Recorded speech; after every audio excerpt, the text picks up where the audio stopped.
Week 3, Hands-on Data Pre-Processing with the Titanic and Iris Datasets. Welcome to Hands-on Data Mining. This week focuses on cleaning and exploring the famous Titanic and Iris datasets. You will learn how to get data ready for analysis, handle missing values, and start uncovering interesting patterns. Let us dive in and see how we can turn real-world data into reliable insights. Running the cell now. We begin by suppressing warnings. This keeps our notebook output clean and easy to follow. Import numpy as np. We set the random seed to 42 for reproducibility. Running the cell now. Here, we set up a clean coding environment by suppressing warnings and fixing the random seed for reproducibility. Although there's no visible output, this step ensures our upcoming data pre-processing runs smoothly and consistently, laying a solid foundation for reliable analysis. Let us load the Titanic dataset using pandas. This dataset records who survived the Titanic disaster, with columns like age and class. We import pandas. We load the Titanic dataset from a public GitHub repository. We store it in a variable called Titanic.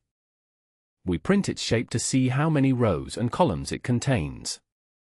We preview the first 3 rows to get a sense of the data. Running the cell now. Here, the code loads the Titanic dataset, showing it has 891 rows and 12 columns, confirming a moderately sized dataset with key passenger information. The preview reveals important features like survival status, class, age, and fare, which set the stage for handling missing values and exploring relationships in upcoming steps. Notice the mix of numeric and categorical data, highlighting the need for tailored pre-processing strategies. Try changing the number inside head to preview more or fewer rows. Now let us load the Iris dataset. This classic dataset measures petal and sepal lengths and widths for iris flowers. It helps us practice with clean, numeric data. We load the data from a different GitHub URL. We store it as iris. We check its shape to count the rows and columns. We look at the first 3 rows. Notice the flower species in the last column. Running the cell now.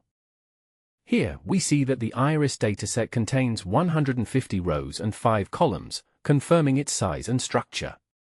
The first 3 rows show measurements of sepal and petal dimensions along with the species label, illustrating the types of features we'll clean and analyze. This initial look helps us understand the dataset's format before we proceed with pre-processing steps. Pre-processing, checking for missing values. Before analysis, we must check and handle missing data.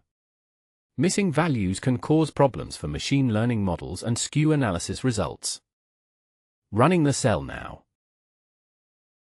This comment explains that we are looking for missing values in the Titanic dataset.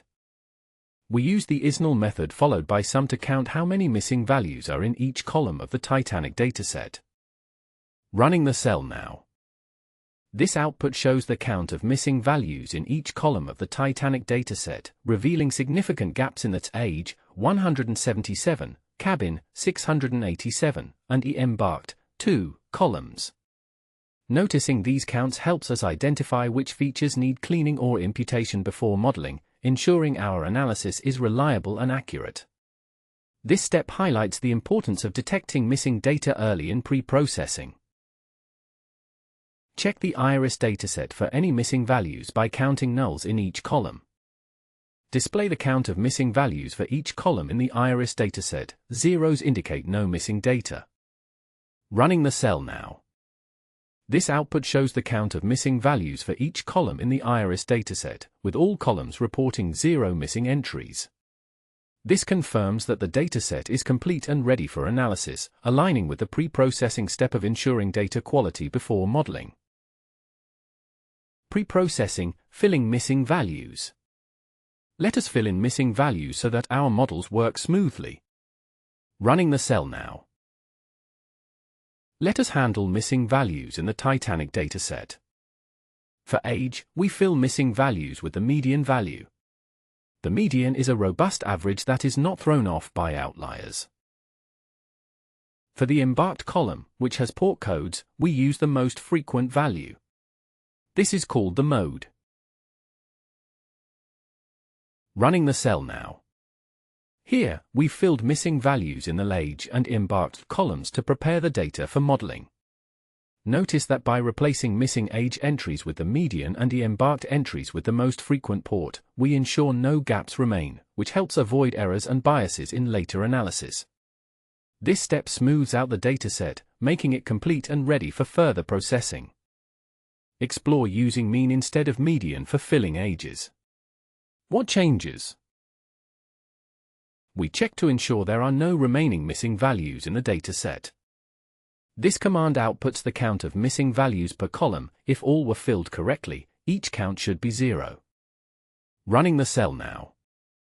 This output confirms that all missing values have been successfully filled, except for the cabin column, which still has 687 missing entries.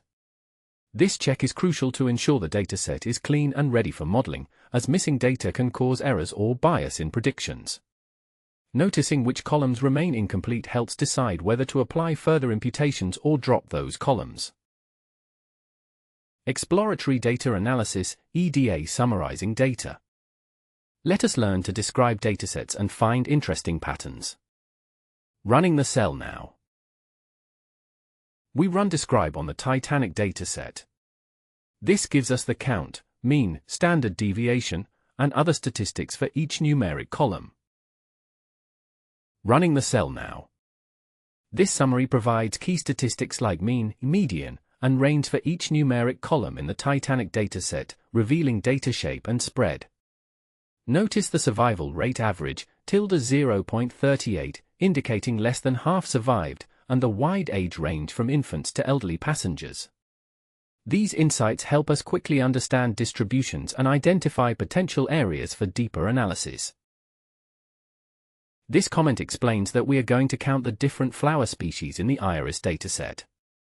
This line counts the number of occurrences of each species in the Iris dataset, showing the distribution of classes. Running the cell now. Here, the output shows the count of each species in the Iris dataset, with 50 samples per species. This balanced distribution is important to note during EDA because it ensures that each class is equally represented, which can affect model performance and analysis insights. Using value_counts helps us quickly summarize categorical data and understand the composition of our dataset. This comment explains that we will plot survival rates by sex in the Titanic dataset. We import the Seaborn library for statistical plotting. We import Matplotlib's pyplot module to allow us to show the plot. We create a bar plot with sex on the x-axis and survived rate on the y-axis using the Titanic data. We add a title to the plot to explain what it represents. We display the plot on the screen. Running the cell now. This bar plot shows the average survival rate for passengers grouped by sex in the Titanic dataset. Notice how females have a higher survival rate compared to males, highlighting a key pattern in the data. This visualization helps summarize categorical differences in survival, which is essential in exploratory data analysis to identify important trends. Try plotting survival rate by passenger class instead. What do you notice? Data transformation, converting text to numbers. Models need numbers, not text. Let us encode the sex column with numbers instead of words.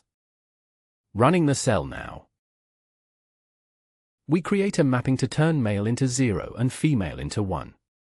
This helps our models understand gender as numbers. We use the map function to apply this conversion to the entire column. We display the results for the first 3 rows as a check. Running the cell now. Here, we transform the sex column from text labels to numeric values, with males encoded as 0 and females as 1. Notice how the output shows this mapping clearly for the first 3 rows, which is crucial because machine learning models require numerical inputs to process categorical data effectively. This step prepares the data for modeling by converting non-numeric categories into a usable format. One-hot encode the embarked column to convert categorical values into numeric format. Apply one-hot encoding to the embarked column, creating new columns for each port except the first. Display the first 3 rows to verify the one-hot encoding worked correctly. Running the cell now. Here we see the Titanic dataset with the embarked column transformed into 2 new binary columns, embarked_Q and embarked_S. Each row now indicates the passenger's port of embarkation with 0 or 1, making the data numeric and ready for modeling. Notice the original embarked column is replaced, showing how one-hot encoding converts categorical text into usable numerical features. Practice: quick feature engineering. It is often useful to create simple features based on existing columns. Try making a new feature to flag children. Running the cell now. We add a new column called child. If age is less than 13, child is set to 1. Otherwise, it is 0. This new column helps us notice the difference in outcomes for children on board. We show the first 5 rows to check our work. Running the cell now. The output shows the first 5 rows of the aged column alongside the news child flag, which marks a 1 if the passenger is under 13 and 0 otherwise. Here, none of the first 5 passengers are children, as indicated by all zeros in the child column. This simple feature engineering step helps us quickly identify child passengers for further analysis or modeling. Practice: can you create a column for senior passengers over age 60? Let us try an interactive example. Type a passenger's name from the preview above. The script checks if that passenger survived or not. If the name matches, it prints the survival status. If not, you get a message that the name was not found.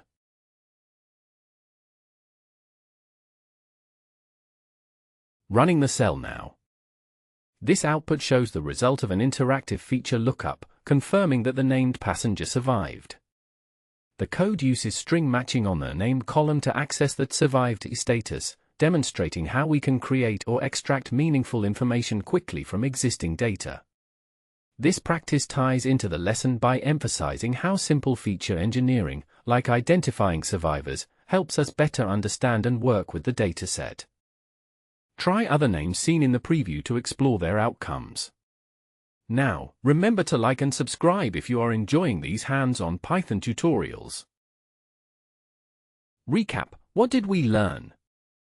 This week you practiced fetching, cleaning, transforming, and quickly exploring real-world datasets. You are now prepared to pre-process data for machine learning tasks. Keep experimenting and try your own custom features. Running the cell now.